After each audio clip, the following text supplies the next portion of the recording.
Welcome back to another episode of The John, your daily sports zone, where we plunge into the sports world. We are Sports Pipeline for breaking news, game recaps, and the hottest takes in the sports industry. So by taking care of business, let us flush out the details and fill you in on what's happening. So take a seat, get comfortable, and make sure you have plenty of TP. It's time to explode the commode. I'm your host, John, and today I'm going to be giving you guys 3 hot takes / overreactions from the first week of NFL games. Now, guys, obviously, you guys see I'm wearing my Caleb Williams jersey. Not all Week 1 games are done, but basically everyone is. So I'm not counting this Bears one tonight. But happy Bears game day to everyone who celebrates. But I have 3 hot takes of the games basically on Sunday that I will give to you guys. My first take, Justin Fields and Garrett Wilson will be a top 5 quarterback wide receiver duo by the end of the NFL year. Let me give you guys some numbers. Justin Fields to Garrett Wilson in their game yesterday against the Steelers posted a 147.7 QBR rating on their targets compared to 119 overall in that game. So when he targets Garrett Wilson, that ball is going to be caught and that ball is going to go somewhere, is basically what that's telling us. Also, Fields delivered 9.9 yards per attempt with 3 total touchdowns and 0 turnovers. That's top 5 efficiency if he lives in that neighborhood the whole year. Guys, the issue with Justin Fields in his NFL career has been he turns the ball over way too much and he holds on to the ball, takes too many sacks, and he's not accurate. 72% completion percentage last game, guys. 3 touchdowns, 0 turnovers. It spills out, and he also has had a higher completion percentage every year of his career. So I feel like he's in the perfect situation. Another thing, Garrett Wilson is not like a scrub. He's been a 1,000-yard receiver his all 3 years in the NFL. Last year, he had 154 targets, 1,104 yards, 7 touchdowns last year. And that was with Aaron Rodgers, who didn't want to be there. It was a very, very inconsistent, not good quarterback room. And also, you guys might be like, oh, they didn't do it to anyone. They did to the Steelers defense, who has all pros plattered all around this defense. They have T.J. Watt, who's, you know what T.J. Watt, Alex Highsmith, Cam Hayward, Jalen Ramsey, Darius Slay, and Deshaun Elliott. So this is not a scrub defense that they did this against, and they made it look easy. Justin Fields made some insane throws, really used his arm velocity in some of those throws. If you watch the game or any of the replays, there are some balls that some quarterbacks cannot get that ball through that gap. Another thing, when Justin Fields and Garrett Wilson played together in Ohio State from 2019 to 2020, they delivered 1,201 yards and 11 touchdowns on connections. They also had generated 22 receptions of 20-plus yards and produced an eye-popping passer rating of 133.0 when linking up. So Justin Fields, this is not a random thing that he's become so good when he throws to Garrett Wilson. He was good when he threw to him in college, and he's good to him now. I don't really think that is an issue. And then you guys might think I'm overreacting. They didn't outgain Pittsburgh. They just looked good, and they lost the game, so it doesn't matter. No, they won in basically every offensive category there is. The Jets outgained Pittsburgh with 394 total yards compared to the Steelers' 271. Justin Fields rushed 12 times for 48 yards, 2 rushing touchdowns, and went 16 of 22, 218 passing yards, and threw 1 passing touchdown for 119 QB rating and a 79.5 QBR. Guys, the numbers I just gave you provided you all you need to know. This game was not a flunk. I've always been high on Justin Fields. Many of you guys who know me have known that I've been really high on Justin Fields since the Bears drafted him. And there's a reason why. He's finally, it stinks that he's doing this with New York, but they're going to be legit this year. My next take, Emeka Egbuka will win Offensive Rookie of the Year and be wide receiver 1 for the Bucs by the end of the year. Now, the wide receiver 1 is the one that's going to get people. But if you look at the target shares and stuff, we'll talk about it right here. There's a real legitimate chance that he could do that by the end of the year.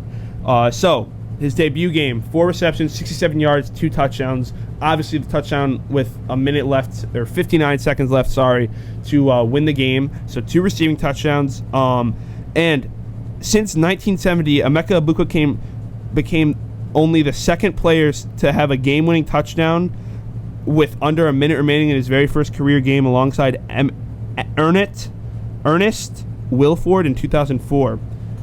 And in case you guys don't know who Emeka Egbuka is, let me just lay it out for you, his collegiate stats.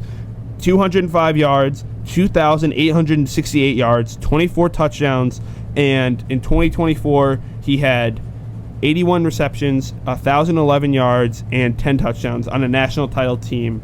And Ohio State has been known to create some superstar wide receivers. A guy that was in Marvin Harrison Jr.'s shadow a lot, and still I think he didn't get that much press and publicity going into the draft this past offseason. I think that they got a steal with him there. And also, he's on a team that Baker Mayfield has talent around him, and he knows how to get it to the talent. He knows how to get it to Mike Evans when Mike Evans is playing, and Chris Godwin and McMillan when they're all playing. So he has a team, and he has I think the perfect quarterback to do this for. And my next part of this is he'll be wide receiver 1 by the end of the year. He had 6 targets to Mike Evans' 8, but led the team in touchdowns and high leverage looks. So, yes, Evans had more targets and stuff, but who had the 2 touchdowns? Emeka Egbuka. Who's getting more looks right now in the red zone? Emeka Egbuka. Also, Godwin and McMillan are both on the IR till at least midseason. He has, like, guys, it's adding up to him. He has the sort of wide receiver room. It's him and Mike Evans, really. Like, that's what you're looking at when you're going into scouting reports for the other team. And it's those two. They're battling. Like, they're on the same team, but they're battling. And I think Egbuka, he's younger, and finally people are starting to realize that this kid is a good receiver, and I think he's going to take those wide receiver 1 shoes. And I think Mike Evans is still going to be a 1,000-yard receiver. That's what Mike Evans is going to bring you, but I think that Egbuka could take the wide receiver 1 spot from him. I really do. Finally, guys, my final take for this video is Daniel Jones will win Comeback Player of the Year and take the Colts to a playoff game and win a playoff game. I mean, I know it's the Dolphins, and the Dolphins have been kind of a mishap the past basically year. Last season and this year doesn't look like anything better. They won 33-8. Indy snapped an 11-game Week 1 drought, and Jones was the engine, guys. 22 of 29, 272 pass yards, 1 passing touchdown, 2 rushing touchdown. I mean, this guy was out of the league last year. He was kicked out of New York. No one liked him. And also, guys, he was the first Colts quarterback with 2 rushing touchdowns in a season opener. Indy scored on every possession, 7 for 7, guys. That is not just a coincidence, guys. Scoring 7 for 7, not even the best teams, not even the Ravens, not even the Bills did that yesterday, guys. That is something that you don't see a lot. And also, the Bills piled up 418 total yards, 27 first downs, and just were efficient as you can be. And they didn't really take the gas off either.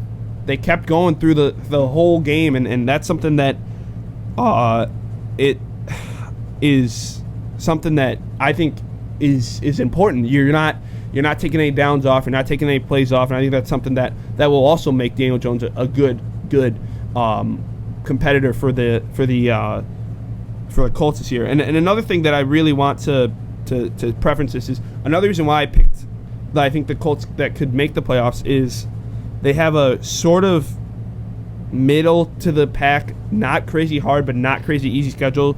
They have the number 12th ranked schedule, a legit run game with Jonathan Taylor. Now you have Daniel Jones in that backfield. That's a great running back quarterback duo in the backfield.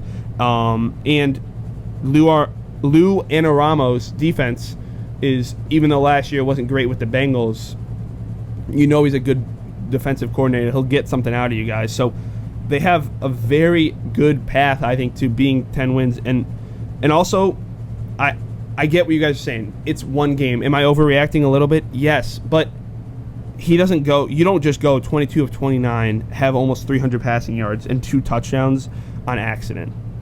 And that's just where I'm at. I think, guys, like, this was not a coincidence. Shane Steichen did this with Jalen Hurts, and I think he's going to do it with Daniel Jones. I think he's going to rebirth Daniel Jones, and I think Daniel Jones will be this year's Sam Darnold. I think that's a potential that he has. Now, he does have a lot of weapons. Not crazy superstar weapons. Tyler Warren, Jonathan Taylor, Michael Pittman, Josh Downs. He's a good receiving group to help him with this, yes, but they're not putting the ball in their hands, right? Daniel Jones is the one who has to make the throws, and he looked really good, and I'm really high on this Colts team. I wasn't going into this year, but now I really am. So, guys, that's all I have for today's episode of The John, your daily sports dump, where I give you guys 3 hot takes / overreactions from Week 1 in the NFL. Make sure to subscribe so you never miss another episode. And don't forget to follow me on Instagram for sports updates and hot takes in real time. And if you're looking for even more sports talk, check out the Sports Syllabus Show, where my partner and I tackle the hottest topics in college sports and beyond. It's a 2-ply discussion. Strong, reliable, and always ready to clean up the messy takes in college sports and beyond. Join me next time on The John, your daily sports dump, where I'll be giving you guys a turn of tough sports opinions. Until then, keep your game face on and stay regular. This is The John. Don't nobody go in the bathroom for about 35, 45 minutes. Somebody open the window.